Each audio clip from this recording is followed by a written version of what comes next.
मुंबईतल्या अनेक गुंतवणूकदारांची मोठी फसवणूक झाल्याचा प्रकार घडलेला आहे। टोरेस आर्टिफिशियल डायमंड कंपनीकडनं ही फसवणूक करण्यात आलेली आहे।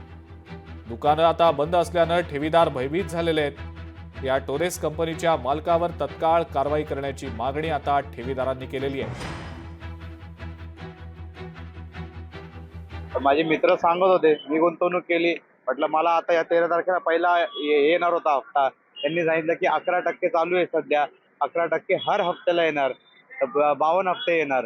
मी माझ्या मित्रांनाही सांगितलंय मला यायचं होतं, त्यांनी माझ्या बेसिसवर लाख लाख रुपये टाकले आणि आता इथे येतंय आज ऐकायला आलं की दुकान बंद आहे, उघडलंच नाही, पळून गेले। आणि चला हे बंद आहे, जेवढे यांचे ब्रांचेस आहे सगळे बंद झाले, मग कसं काय ब्रांचेस बंद झाले तर आता मनाला धाकटी वाटते की पळून गेले की काय। स्वतःचे 5 लाख रुपये मी इन्व्हेस्ट केले याच्यामध्ये, या 11 याच्यामध्ये।